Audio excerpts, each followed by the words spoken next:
Right now, as you're watching this video, there's probably a voice in your head. Maybe it's telling you you're not good enough. Maybe it's replaying that embarrassing moment from 3 years ago. Maybe it's catastrophizing about a future that hasn't even happened yet. What if I told you that over 2,000 years ago, a Roman emperor figured out how to silence that voice? Not by fighting it, not by drowning it out, but by understanding something profound about the nature of thoughts themselves. By the end of this video, you're going to learn the ancient, Stoic techniques that freed some of history's greatest minds from mental chaos, and how you can use them today, right now, to reclaim your peace. Welcome back to the channel. We explore ancient wisdom for modern living. Today, we're diving deep into something that affects every single person watching this video: toxic thoughts. Those repetitive, negative mental patterns that steal your focus, drain your energy, and keep you trapped in cycles of anxiety and stress. But here's the thing. The Stoics discovered something remarkable. You are not your thoughts. And once you truly understand this principle, everything changes. Over the next 50 minutes, I'm going to share with you the exact framework the Stoics used to achieve mental clarity, even in the face of unimaginable challenges. We'll break down practical techniques you can start using today, and by the end, you'll have a complete system for clearing your mind and staying focused. So grab a notebook, get comfortable, and let's begin this journey together. And if you find value in this video, consider subscribing and hitting that notification bell. It really helps the channel grow and allows me to create more content like this for you. Now, let's talk about why your mind feels so noisy in the first place. Part 1. Understanding the toxic mind. The modern mental crisis. Let's start with the uncomfortable truth. Your mind has become a battlefield. According to recent studies, the average person has between 12,000 to 60,000 thoughts per day. But here's the concerning part. Researchers estimate that 80% of those thoughts are negative and 95% are repetitive. Think about that for a moment. Your brain is literally replaying the same negative scenarios, worries and criticisms over and over again, like a broken record you can't turn off. The Stoics called this passion, not in the positive sense we use today, but meaning suffering caused by false judgments.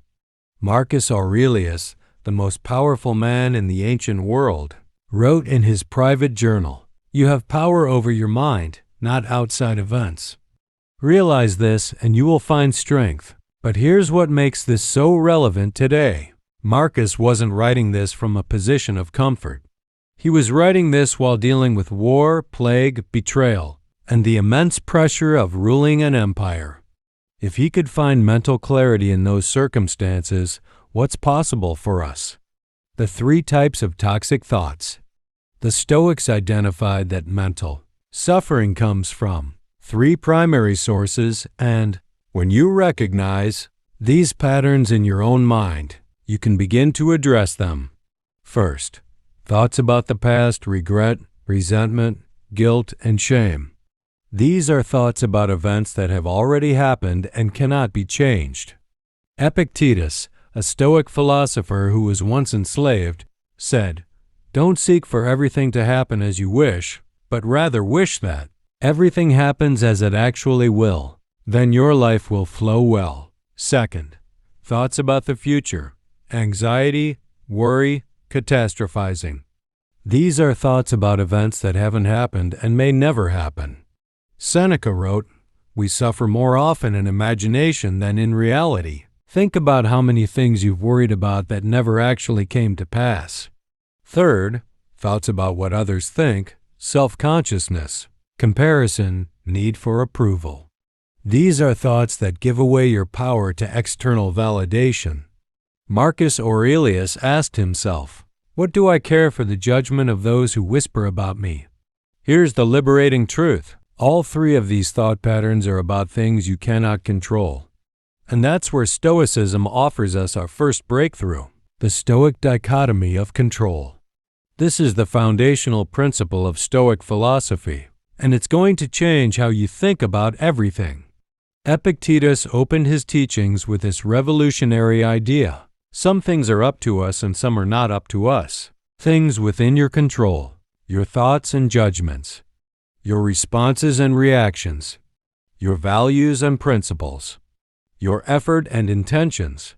Things outside your control, other people's opinions, the past, the future, external outcomes.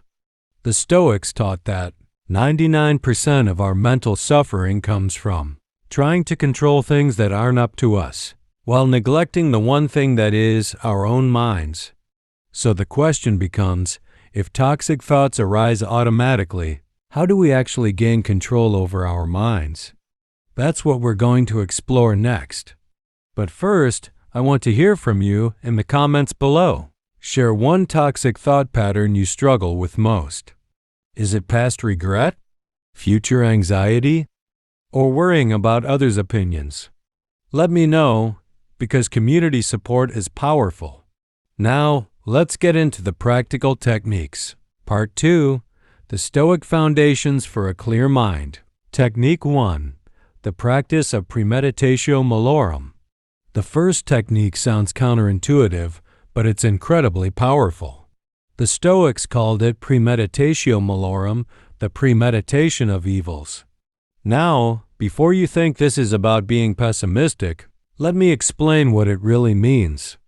The man who has anticipated the coming of troubles takes away their power. When they arrive, here's how it works. Instead of being caught off guard by negative events, you mentally prepare for them in advance. You imagine what could go wrong, and you plan your response. Let me give you a modern example. Let's say you have an important presentation at work, and you're anxious about it. Your mind is flooded with what-ifs. What if I forget my lines? What if they ask a question I can't answer? What if I embarrass myself? The instinct is to push these thoughts away. But the Stoic approach is different. You actually explore these scenarios deliberately. Okay, what if I do forget my lines? Well, I could pause, take a breath, look at my notes, and continue. People forget things all the time. I'm human. This wouldn't be the end of my career. What if someone asks a question I can't answer?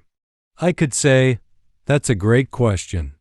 I don't have that data in front of me right now, but I'll follow up with you after this meeting." That's actually more professional than making something up.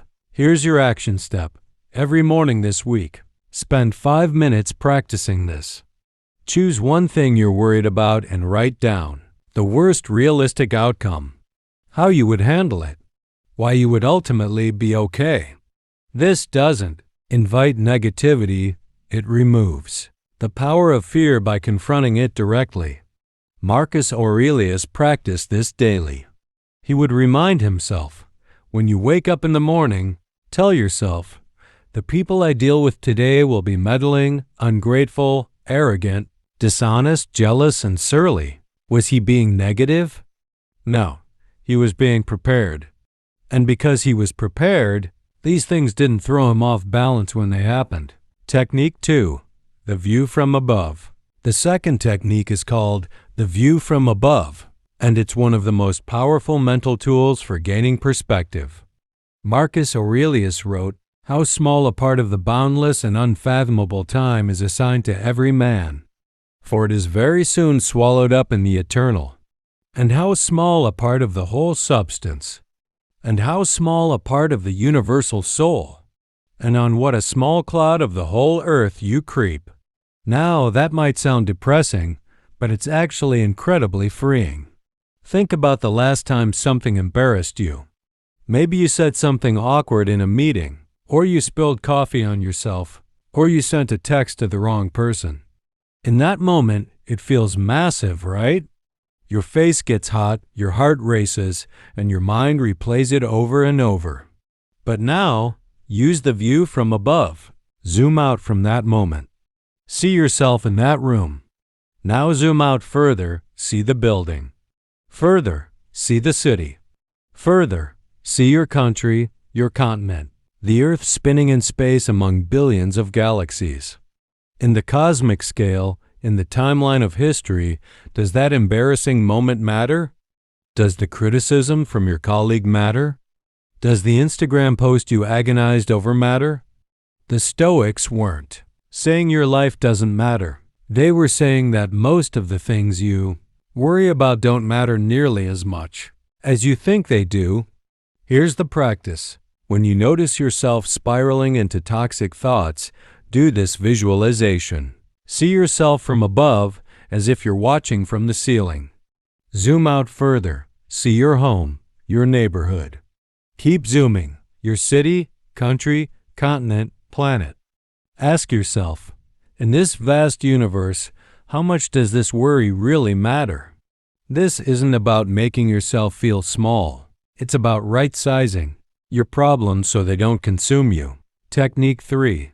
Separating facts from judgments. This next technique is probably the most immediately practical one you'll learn today, and it directly addresses how toxic thoughts form in the first place. Epictetus taught, it's not things that upset us, but our judgments about things. Let me show you exactly what this means with a real scenario. Event. Your boss sends you an email saying, we need to talk tomorrow. Toxic thought pattern. Oh no, I'm getting fired. They're disappointed in me. I must have messed something up. My career is over. How will I pay my bills? But here's the thing. None of that is actually in the email. The email just says you need to talk. Everything else is judgment you're adding to it. The Stoic practice is to separate the objective fact from your interpretation. Fact. Boss wants to meet tomorrow. Judgment. This means something bad. Immentroble. I'll be fired. When you separate these, you can examine whether your judgment is actually true. Is there evidence for it? Or is your mind catastrophizing based on fear? Here's how to practice this today. When you notice a toxic thought, write it down. Then ask, what is the objective fact? What actually happened with no interpretation? What judgment am I adding to it? Is this judgment necessarily true? What are alternative interpretations? For example, toxic thought. My friend didn't text me back. They must be mad at me. Fact. Friend hasn't responded yet. Alternative interpretations. They're busy. They forgot. They didn't see it. They'll respond later. Marcus Aurelius wrote, if you are distressed by anything external, the pain is not due to the thing itself, but to your estimate of it. And this you have the power to revoke at any moment. This is radical empowerment. It means you have the ability right now to change your relationship with your thoughts. Technique 4. The evening reflection. The Stoics understood something modern neuroscience has confirmed. Reflection is essential for growth and mental clarity. Seneca wrote to his friend, when the light has been removed and my wife has fallen silent, aware of my habit, I examine my entire day and go back over what I've done and said, hiding nothing from myself, passing nothing by. This practice, done every evening, serves two purposes. It helps you process the day so thoughts don't loop in your mind at night. It helps you identify patterns in your thinking so you can correct them. Here's the evening reflection framework. Set aside 10 minutes before bed.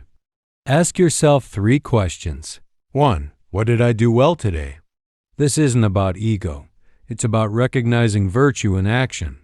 Where did you show patience, courage, wisdom, or self-discipline? 2. Where did I fall short? Not for self-criticism, but for learning. When did you let toxic thoughts control you? When did you react instead of respond? 3. What will I do differently tomorrow? This turns reflection into action. Choose one specific behavior to practice. Marcus Aurelius did this practice nightly, even while on military campaigns. He would write, not to feel exasperated or defeated or despondent because your days aren't packed with wise and moral actions, but to get back up when you fail, to celebrate behaving like a human, however imperfectly, and to fully embrace the pursuit that you've embarked on. Notice the compassion in that quote? The Stoics weren't about harsh self-judgment. They were about honest self-assessment combined with self-compassion. Start tonight. Get a journal and spend just 10 minutes with these 3 questions. You'll be amazed at how much mental clutter this clears. Now that we've covered the foundational techniques, let's go deeper into how to handle specific types of toxic thoughts. Part 3. Clearing specific toxic thought patterns. Dealing with past regrets and resentment. Let's get real for a moment. We all carry regrets. Things we wish we'd said or hadn't said. Choices we wish we'd made differently. People we wish we'd treated better. And here's what makes regret so toxic. You're suffering twice. Once when the event happened, and now again, every time you replay it in your mind.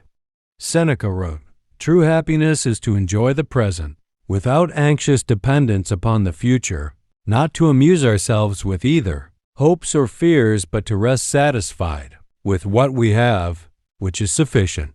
But how do you actually let go of regret? The Stoics gave us a powerful 3-step process. Step 1. Accept what cannot be changed. Marcus Aurelius wrote, "Accept the things to which fate binds you, and love the people with whom fate brings you together, but do so with all your heart. The past cannot be changed." This is an objective fact. Every moment you spend wishing the past were different is a moment stolen from your present. Practice. When a regret surfaces, say to yourself, "This happened. I cannot change it. What I can change is how I relate to it now." Step 2. Extract the lesson. Epictetus taught that every experience is an opportunity for growth. Your past mistakes aren't punishment, they're education. Ask yourself, what did this experience teach me? How have I grown because of it? What wisdom can I share with others from this? I'll share something personal. Years ago, I hurt someone I cared about through my own selfishness and lack of awareness. I carried that guilt for years. It ate at me. But when I applied this Stoic framework, something shifted. I couldn't change what I did, but I could let that experience teach me about compassion, about thinking before acting, about the impact of my words. That pain transformed me into a more thoughtful person. The regret didn't disappear overnight, but its power over me did. Step 3. Make amends where possible, then move forward. If you can apologize, do so. If you can make amends, do so. But if you can't, if the person is gone or unreachable or uninterested, you must still move forward. Marcus Aurelius wrote, "Confine yourself to the present, your practice this week. Choose one regret that haunts you. Write down what it taught you. Write what you do differently with that wisdom now. Then write, 'I release this. It has served its purpose,' and mean it. Every time that regret surfaces after that, remind yourself, 'I've learned from this. It no longer needs to occupy space in my mind, conquering future anxiety and catastrophizing.' If regret is suffering in the past, anxiety is suffering in a future that doesn't exist yet. Seneca had the perfect description. We suffer more often in imagination than in reality. There are more things likely to frighten us than there are to crush us. We suffer more in anxiety than in reality. Think about your own experience. How many things have you worried about that never actually happened? I want you to really consider this. That presentation you were sure would go terribly? That conversation you dreaded? That financial crisis you were certain was coming? How many of those worst-case scenarios actually came true? The Stoics understood that anxiety is the mind's attempt to control the future by thinking about it obsessively. But here's the paradox. The more you try to control the future through worry, the less control you actually have over your present. Here's the Stoic framework for anxiety. 1. Distinguish between productive and unproductive worry. Productive worry leads to action. I'm concerned about my health, so I'll schedule a doctor's appointment.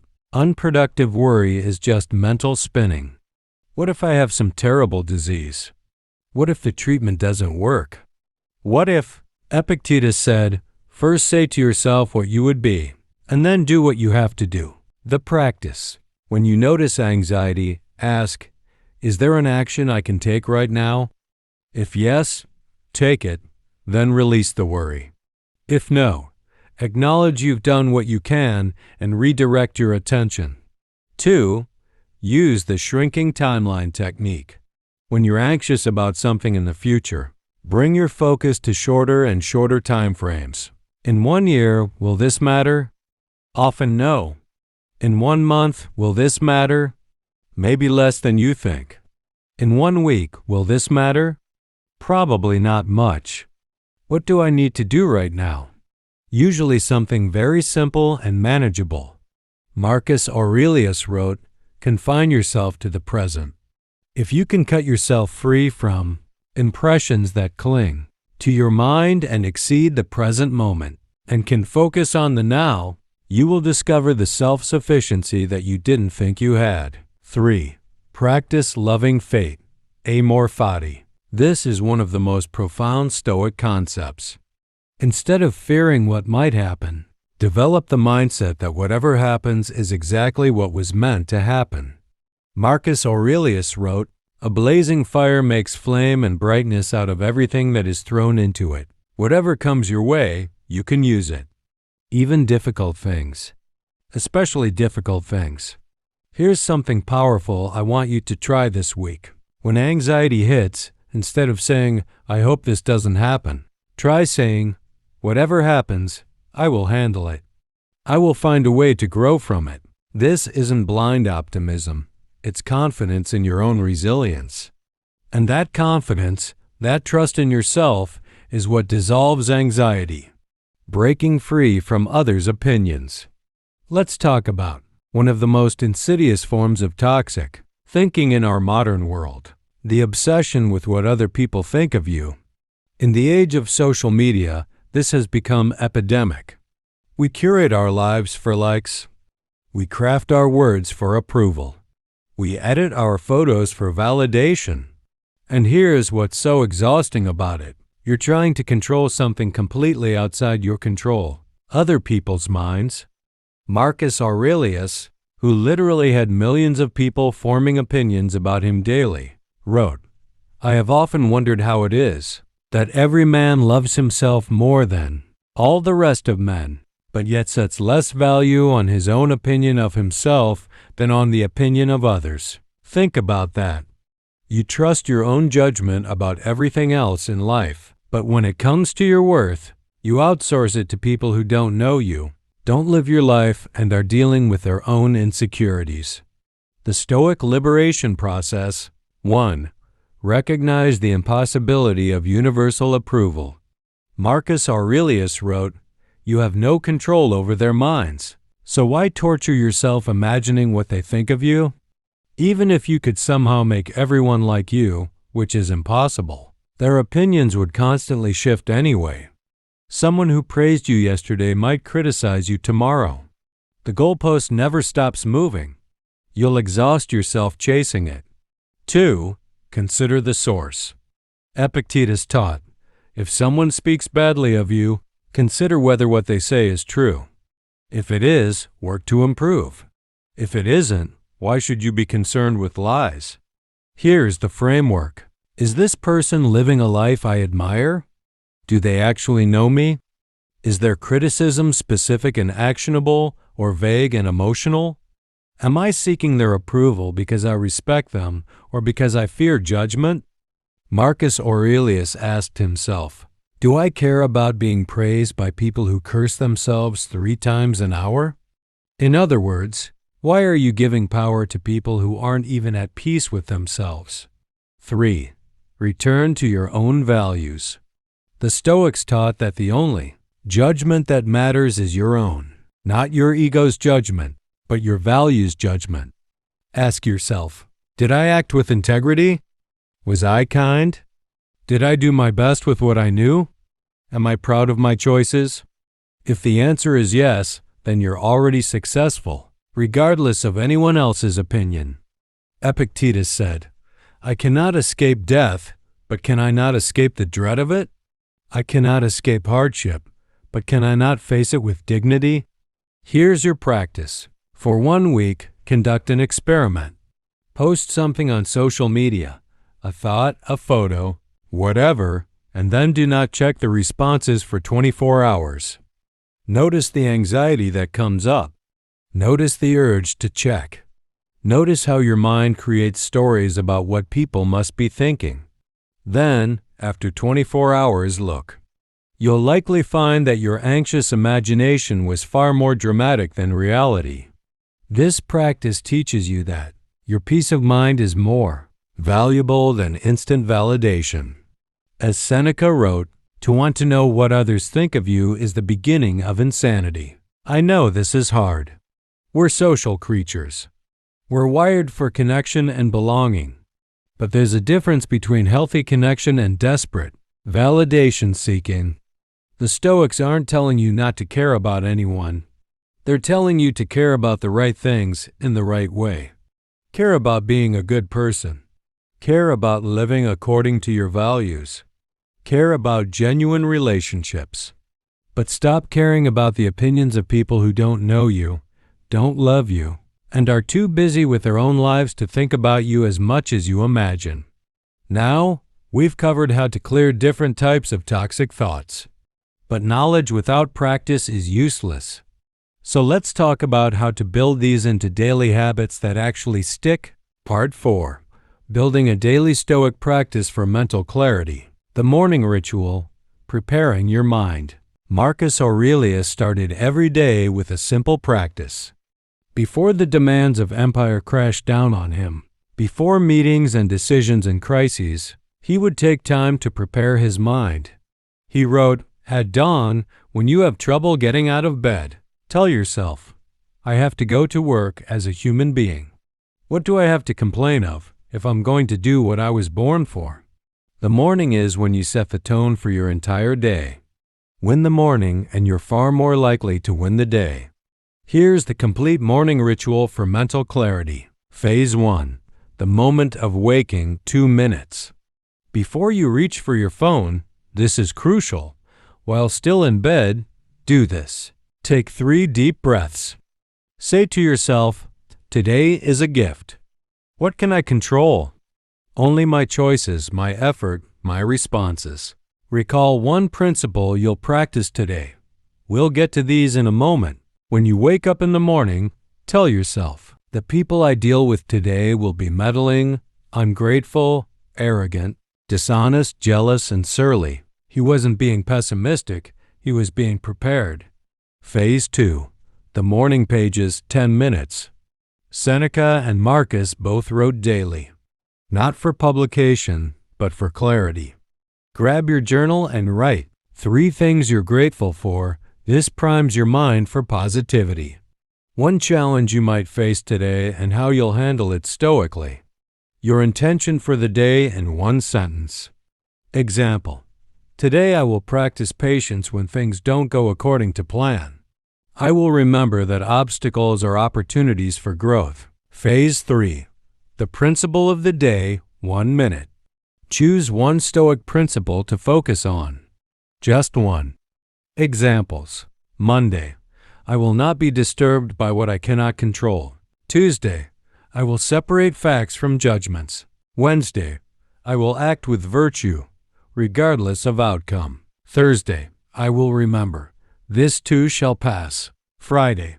I will choose my response, not react automatically. Write it on a card.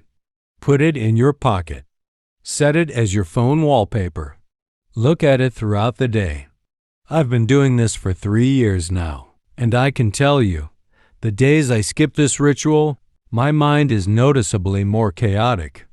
The days I do it, I feel anchored no matter what storms come. It's not about perfection. It's about direction. The midday reset, maintaining clarity. No matter how well you prepare in the morning, life happens.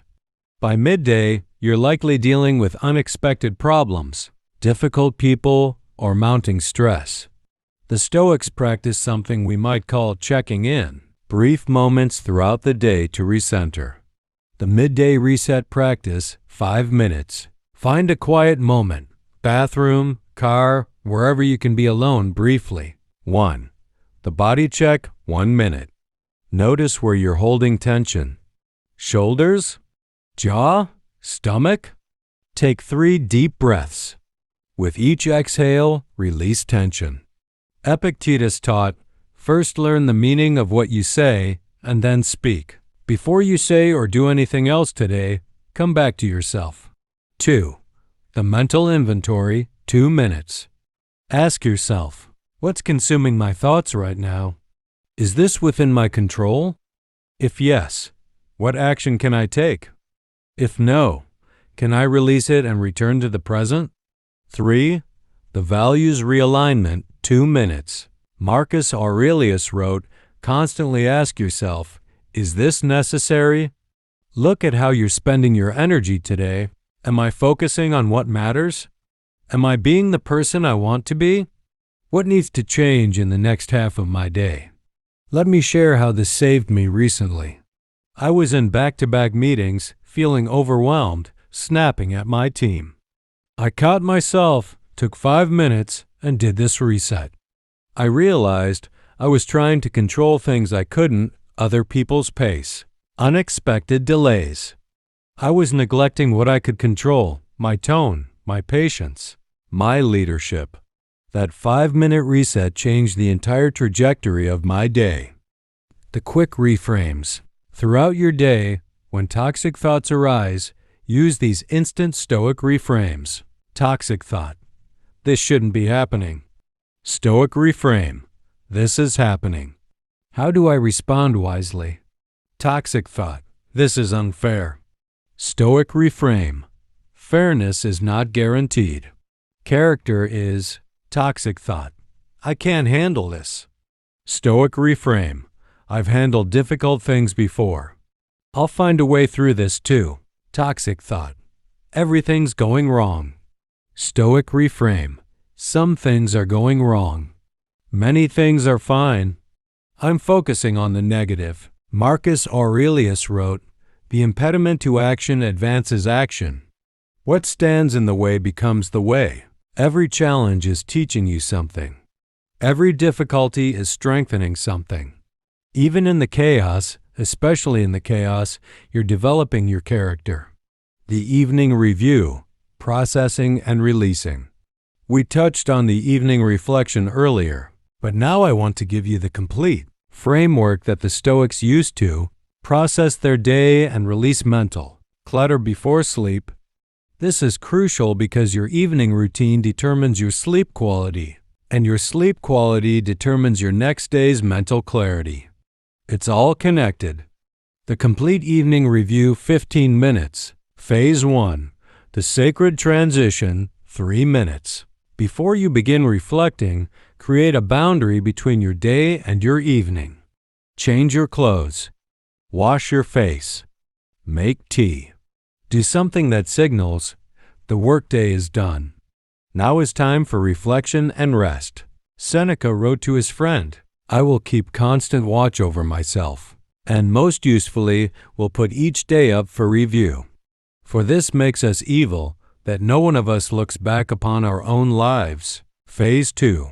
The 3 questions deep dive, 10 minutes. Get your journal. Set a timer.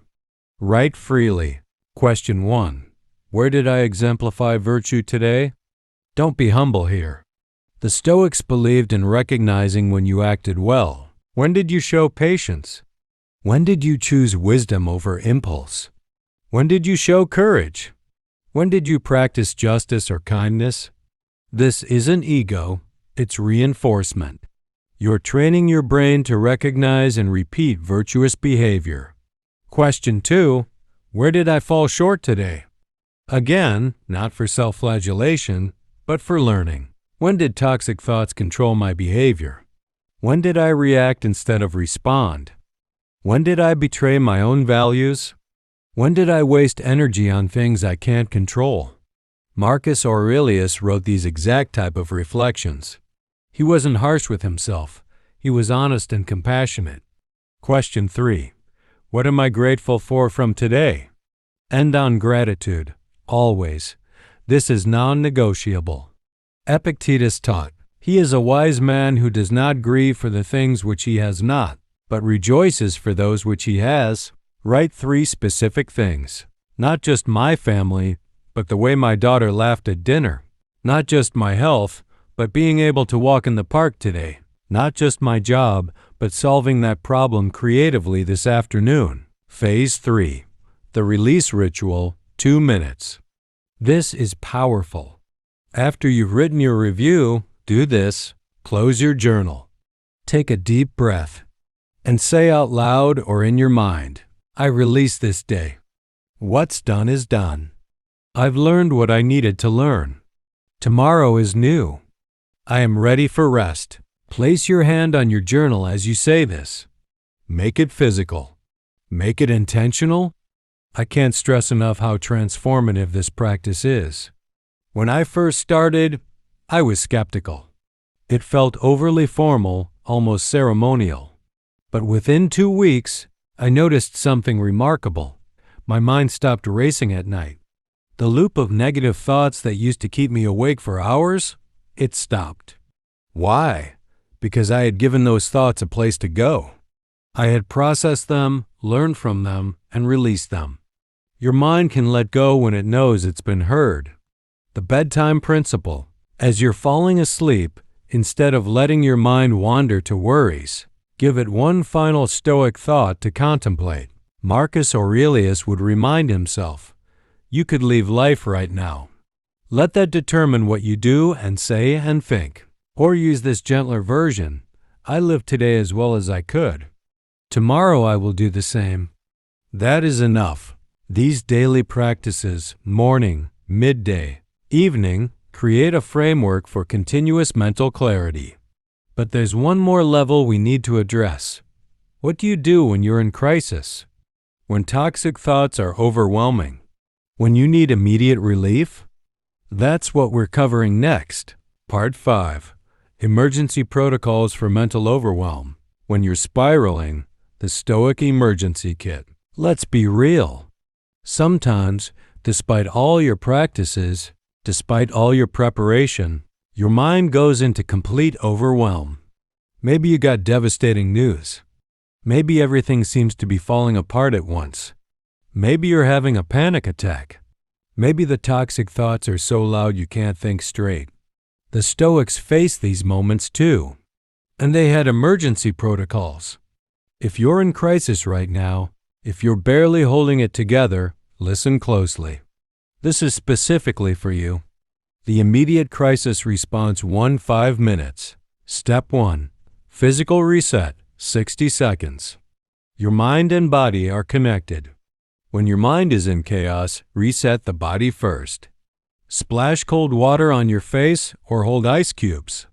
Do 10 jumping jacks or push-ups. Take 5 deep breaths. Inhale for 4, hold for 4, exhale for 6. Press your feet firmly into the ground and notice the sensation. Epictetus taught, first control your body, then govern your mind. Step 2. The extreme zoom out, 2 minutes. When you're overwhelmed, your perspective has collapsed to just the crisis. Force it back open. Say out loud, "In 100 years, I will be gone and this will be forgotten." On this planet of 8 billion people, in this vast universe, this is one moment. I have survived 100% of my worst days so far. Marcus Aurelius wrote, "Think of the life you have lived until now as over, and as a dead man, see what's left as a bonus and live it according to nature." You're still here. You're still breathing. That means you can still choose your response. Step 3. The one thing, 2 minutes. In crisis, your mind tries to solve everything at once. Refuse this. Ask, what is the one thing I can do right now that would help even slightly? Not the 10 things. Not the perfect solution. Just one thing. Examples. Text someone you trust. "I'm struggling. Can we talk?" Take a shower. Go for a 10-minute walk. Eat something nourishing. Write 1 page of everything you're feeling. Seneca wrote, "Begin at once to live and count each separate day as a separate life." You don't have to fix everything. You just have to take the next right step. The medium crisis protocol when you have 20 to 30 minutes. 1. The complete dump, 10 minutes. Get paper and pen. Not your phone, paper and pen. There's something about the physical act of writing. Write everything. Every fear, every worry, every toxic thought. Don't edit, don't make it make sense, just dump it all out. Marcus Aurelius did this constantly in his personal writings. He wasn't writing for history, he was writing to clear his mind. 2. The Stoic analysis, 10 minutes. Now go through what you wrote. For each worry, write next to it. See if it's in your control. N if it's not in your control. U if you're unsure. Then focus only on the C's. What action can you take on these? For the N's, write, "I release this to fate." For the U's, spend time clarifying whether you actually have control. 3. The perspective letter, 10 minutes. Write a letter to yourself from the perspective of Marcus Aurelius, Seneca, or Epictetus. What would they say to you about this crisis? I know it sounds strange, but this creates psychological distance and accesses wisdom you already have but can't reach when you're in emotional overwhelm. I'll share something. 3 years ago, I faced a crisis that nearly broke me. Financial collapse, relationship ending, health scare, all at once. I use these exact techniques. Not perfectly, not elegantly, but I use them. And here's what I learned. The Stoics aren't promising that life won't break your heart. They're promising that you have the strength to endure it. Marcus Aurelius, facing plague, war, betrayal, wrote, "You have the power to strip away many superfluous troubles located wholly in your judgment, and to possess a large room for yourself embracing in thought the whole cosmos. Even in your darkest moment, you have this power." So if you're in crisis right now, please hear this. This feeling is temporary. You are stronger than you know. You will get through this. Not because it will be easy, but because you will do what needs to be done one moment at a time. And if you need professional help, a therapist, a counselor, a crisis line, that is Stoic wisdom too. The Stoics valued practical action. Getting help is virtuous, not weak. Now, let's bring everything together. We've covered a lot in this video. Ancient wisdom, modern application, daily practices, emergency protocols. But here's the truth. None of it matters unless you actually do it. Epictetus was blunt about this. Don't explain your philosophy. Embody it. So here's what I want you to do. Not all at once. Not perfectly. But starting today, your 7-day Stoic Clarity Challenge, Day 1 to 2, practice the morning ritual. Just the morning. Get this anchored. Day 3 to 4, add the dichotomy of control. Every toxic thought, ask, "Can I control this?" Day 5 to 6, implement the evening review. Process your day before sleep. Day 7, combine all of it. Morning ritual, mindful midday, evening review. After 7 days, come back to this video. Watch it again. You'll understand it differently with practice behind you. Marcus Aurelius wrote, "Waste no more time arguing about what a good man should be. Be one." The same applies here. Don't spend more time consuming content about mental clarity. Start practicing it. Your mind is the most valuable resource you have. More valuable than money, than status, than possessions. Because your mind determines how you experience everything else. The Stoics are offering you the keys to reclaim it, to clear it of toxicity, to focus it on what matters. But you have to use those keys. The promise and the challenge. I can't promise this will be easy. Some days you'll forget. Some days you'll fail. Some days the toxic thoughts will win. Marcus Aurelius, the most powerful man in the world, had those days too. He wrote, "The impediment to action advances action.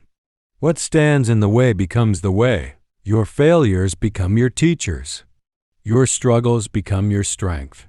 But I can promise this, if you practice these principles consistently, 6 months from now, your relationship with your mind will be completely different.